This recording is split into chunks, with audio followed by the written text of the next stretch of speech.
Hello and welcome to 10-month English system. I'm Shkay Faizi from Bielgi Academy and today we are in the 6th month and this is episode 17. سلام دوستای عزیز. به قسمت هفدهم ماه ششم سیستم 10 ماه انگلیسی از اکادمی بیلگی خوش آمدین. Today we have delivers and don't waste your time and let's start our lessons. In this delivered In today's lesson, we study professions. ما شغل‌ها یا مشاغل در بخش دلیورز خود می‌خوانیم.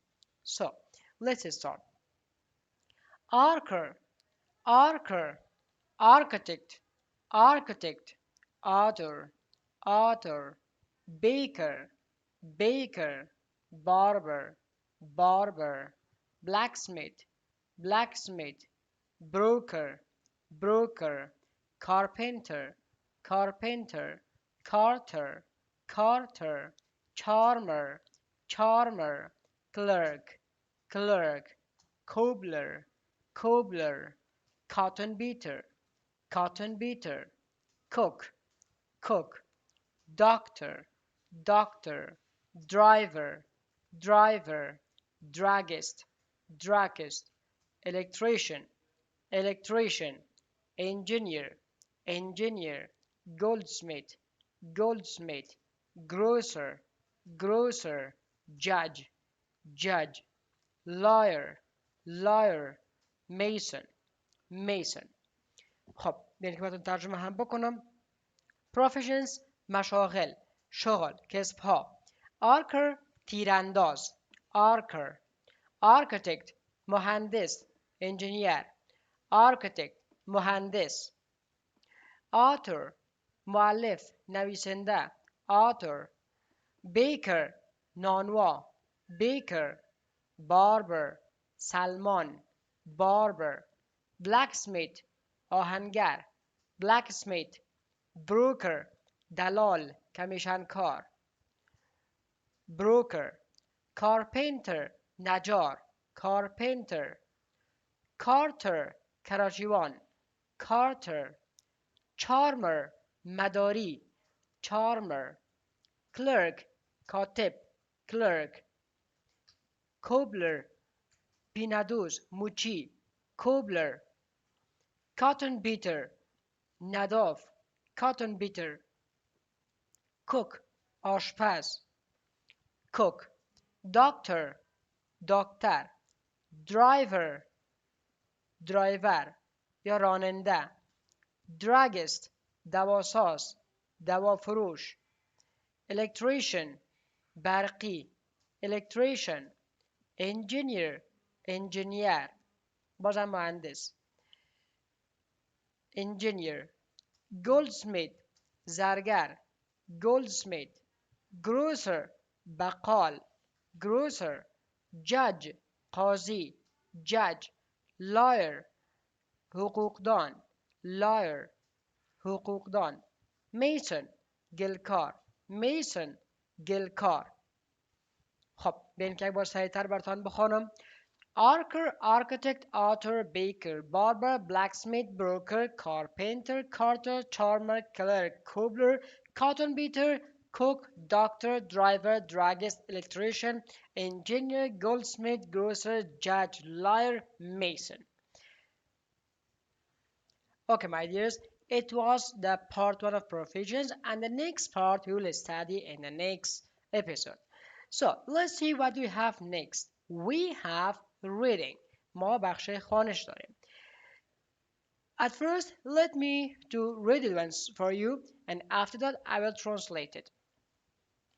Spiderweb music. Scientists studied 3D models of spider webs and they used computers to make unusual sounds. A computer program checked the density of a web. If the density was higher, the music was more complicated. It was not usual music but a melody which scientists thought that spiders could feel.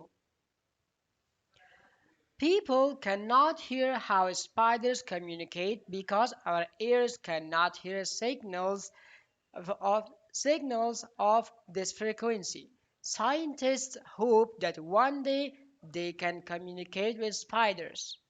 Spider webs are very strong and the silk is 5 times stronger than steel. Scientists believe that in the future they can use it in constructions. خب امیدوار هستم که یک مقدار با تلفظ از کلمات آشنا شده باشین. ایمو بخش خارج خود ترجمه میکنیم و با ترجمه کلمات و جملات هم متوجه باشین. So, if you're ready, let's start. Spider web music، موسیقی تار عنکبوت یا به اصطلاح جولا. خب عنکبوت بگوییم بهتر است. Scientists studied 3D models of spider web and they used computers to make unusual sound. دانشمندان مدل‌های سه‌بعدی تار عنکبوت را مطالعه کردند و از کامپیوترها به خاطر تولید صداهای غیر عادی استفاده هم کردند. A computer program checked the density of a web. این برنامه‌های کامپیوتری کثافت تارها را مطالعه کرده یا بررسی کرده. If the density was higher, the music was more complicated. اگر کثافت یا تراکم تارها بیشتر باشند، پس موسیقی پیچیده تر است. It was not usual music. گرچه این موسیقی معمولی نیست. But a melody which scientists thought that spiders could feel. اما یک موسیقی است، یک ملودی است که دانشمندان تصور میکنند که با فهمیدن از امکان ازی است که ما عنکبوت‌ها را درک بکنیم، یعنی احساس بکنیم و بدانیم که چطور اونا کمیونیکیت یا به اصطلاح ارتباط میگیرن. People cannot hear how spiders communicate. گرچه انسانها نمیفهمند که عنکبوت‌ها چگونه با هم ارتباط قائم میکنن، یعنی چگونه با هم ارتباط دارن و صحبت میکنن. Because our ears cannot hear signals for this frequency. به خاطر که گوشهای ما قادر به شنیدن سیگنال های این قسم یک فرکانسی ها نیستن. این قسم فرکانس ها را سیگنالش را گوشهای ما نمیشنود. به همین خاطر ما نمیفهمیم که عنکبوت ها چگونه ارتباط قائم میکنن. Scientists hope that one day they can communicate with spiders. اما دانشمندا بررسی کردند که با استفاده از ملودی که با تارهای عنکبوت اینا اخذ میکنن، امکان از این است که یک روز امیدوار به این هستند که یک روز بتانن همراه با عنکبوت ها هم ارتباط قائم بکنن. Spider webs are very strong. تار عنکبوت بسیار قوی است. And the silk is 5 times stronger than steel. و همین تار عنکبوت یا به اصطلاح ابریشم 5 بار قوی تر از فولاد است. Scientists believe that in the future they can use it in constructions. حتی ای که دانشمندان معتقد به این هستند که در آینده ها بتانن از این تارها برای ساخت و ساز و برای construction استفاده بکنن. So, let's read it once again. Spider web music. Scientists studied 3D models of a spider web and they used computers to make unusual sounds. A computer program checked the density of a web. If the density was higher, the music was more complicated. It was not usual music but a melody which scientists thought that spiders could feel. People cannot hear how spiders communicate because our ears cannot hear signals of this frequency. Scientists hope that one day they can communicate with spiders. Spider webs are very strong, and the silk is 5 times stronger than steel. Scientists believe that in the future they can use it in constructions. خب دوستای عزیز، بخش ریدینگ با هم تمام شد. با امید از اینکه چیزهایی برداشت کرده باشین. Okay. Come to the next part. The next one we have phrasal verbs. بخش phrasal verb ها است. Let's continue our previous lesson. بیاین که درس‌های گذشته خود هم ادامه بدیم. خب با ادامه درس گذشته we studied today monkey around with. Monkey around with. To try to play with or repair a device that you have no true knowledge about. وقتی که ما یک وسیله را، یک دیوایس را می سازیم یا ترمیم می کنیم، حتی که در اون معلومات قبلی هم نداشته باشیم، اینجا میشه ما استفاده بکنیم monkey around with، یعنی یک کوشش به جور کردن چیزه. For example, I don't want anyone monkeying around with my computer. من نمیخوایم که کسی با کامپیوتر ما به اصطلاح سر کامپیوتر ما یاد بگیره. پس اینجا یعنی به معنای ازی است که من یک کس را کار دارم که او تکنیشن یا انجینیر اما بخش کمتر باشه تا یک کمتر خودم ترمیم بکنم. به این خاطر اگر یک کسی که میخواید دستکاری بکنه و هم تو فهمیده و نفهمیده به دست بزنه، این میشه مانکی راوند، مثل که با او ما بازی بکنیم، بدون علمیت او را بخوایم جور بکنیم. And another meaning of monkey around with is to behave in a careless and or silly manner. وقتی که ما به ژانر شوخی و یا به احتیاطی یا به تفاوتی یک قضیه را بررسی بکنیم، مثل از که the teacher monkeys around with her students from time to time when they seem bored. میگه استاد همراه شاگردای خود شوخی میکرد یا شوخی آمیز پیش میرفت، زمانی که هر زمان شوخی آمیز پیش میرفت وقتی که در نظر میرسید که شاگردا خسته شدن. پس در کل میگم وقتی که شاگردا خسته میشد، پس هر زمان استاد همراهشان بازی میکرد یا با شوخی و تفریح پیش میرفت. So, monkey around with also means like this. The next one is moving. Moving means when you bring objects into a new place. وقتی که شما وسایلتان بر یک مکان و در یک جای نو میارین، این میشه moving. مثل که به اصطلاح ما شما کوچ کردن هم گفته میتونیم. We need to move the apples in from the garage. ما نیاز داریم که سیب ها را از اینجا به گاراژ انتقال بدیم. پس اینجا میشه moving.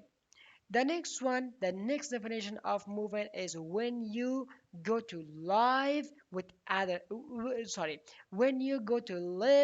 other people. وقتی که شما با افراد دیگه بخواین زندگی بکنین. It's also moving. Like we will move in with my family soon. ما به زودی همراه با فامیل خود زندگی خواهیم کرد. یعنی move in یعنی از اینجا کوچ میکنیم به طرف فامیل خود میریم. move in هم دو definition داشته. move out. What does it mean? Move out when someone or something changes position. It's also like this. تقریبا مشابه هستند. move out هم وقتی که شی یا شخص موقعیت خود تغییر میده. For example, drivers should move out of the way of ambulances. راننده ها باید از از پیش راه امبولانس ها باید چه کنن؟ موو اوت بکنن، یعنی راه را برشان باز بکنن، یعنی از جای خود باید به جای بسازن خود تا راه بر امبولانس باز شود. Drivers should move out of the way for ambulance. راننده ها باید راه را بر امبولانس ها چه بکنن؟ باز بکنن. So the next slide is the next phrasal verb is narrow down. Narrow down, to reduce the number of options or possibility. وقتی که ما تعداد گزینه ها و امکانات را کمتر می سازیم، احتمالات را کمتر می سازیم، اینجا میشه narrow down. و اصطلاحی که ما شما میگیم خلاصه سازی، یعنی وقتی زودتر به یک نتیجه میرسین و آپشن ها بر شما کوتاه‌تر و خردتر میشه narrow down. For example, the footprint helped the police narrow down their list of suspects to just men. ردپاها به پلیس کمک کرد تا فهرست شک و شبه های خود به خاطر عدالت دادن به او مرد کمتر بسازد. وقتی که پلیس شواهد پیدا کرد پس شک و شبه هایشان دور شد، به این خاطر زودتر به او مرد میتونن که او مرد به عدالت برسانه. Open up. Commence firing weapons. وقتی به یک سلاح شما شروع به شلیک میکنین، شروع به فایر کردن میکنین. For example, anti-aircraft guns opened up. اسلحه های ضد هواپیما شروع به شلیک کردن و فایر کردن. Open up در اینجا فقط باعث شلیک کردن هم استفاده میشه. Pack away. Pack away means store away, place out of a way or a stash, or especially for the longer term. Pack away وقتی که چیزی را شما به اصطلاح میوردارین یا در یک جای ذخیره میکنین به خاطر یک مدت زمان طولانی، به این خاطر میشه pack away. For example, it's time to pack away your winter clothes. فعلا زمانی است که وقتش فرا رسیده که شما لباسهای زمستانی خود وردارین. pack away در یک جای درست ذخیره بکنین، این میشه pack away. فعلا برعکس است، ما در زمستان قرار داریم، باید لباسهای بهاری خودمون ورداریم. pack off means send away with belongings for a long time. اینجا هم تقریبا امت مشابه معنا میده، اما اینجا send away است وقتی یک چیز را در یک جای دورتر همراه با تمام لوازمش انتقال میدیم، ارسال میکنیم. For example, in the summer the kids were packed off. فکر کنم من pack away خوانده بشه، pack off باید باشه. In the summer the kids were packed off to stay with their grandparents. در تابستان اطفال به خاطر بود باش با پدرکلان و مادرکلان خود اونجا پک آف شدن، یعنی ارسال شدن یا انتقال شدن. پس اینجا pack off باید شکل یک معنا میده. And the next one is pack out.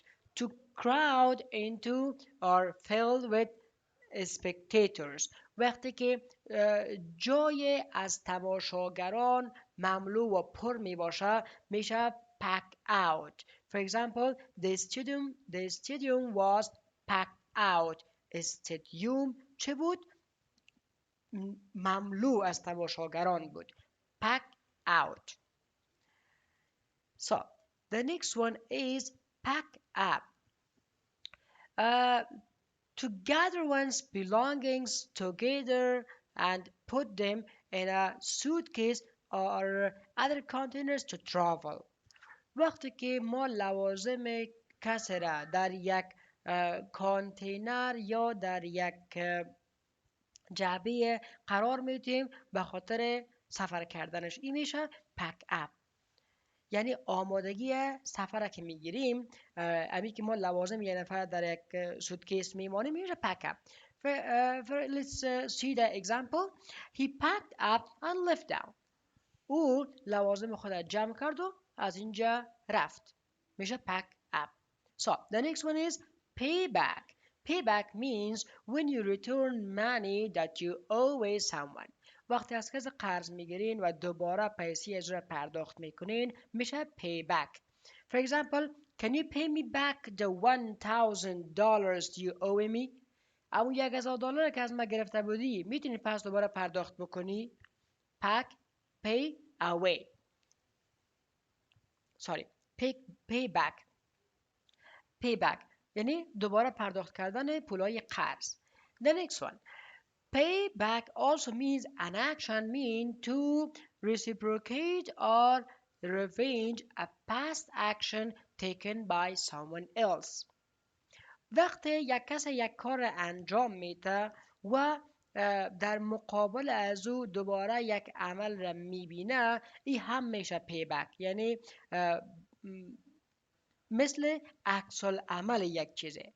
For example, when Jean's parents banned her from using Facebook, she paid them back by dyeing her hair green.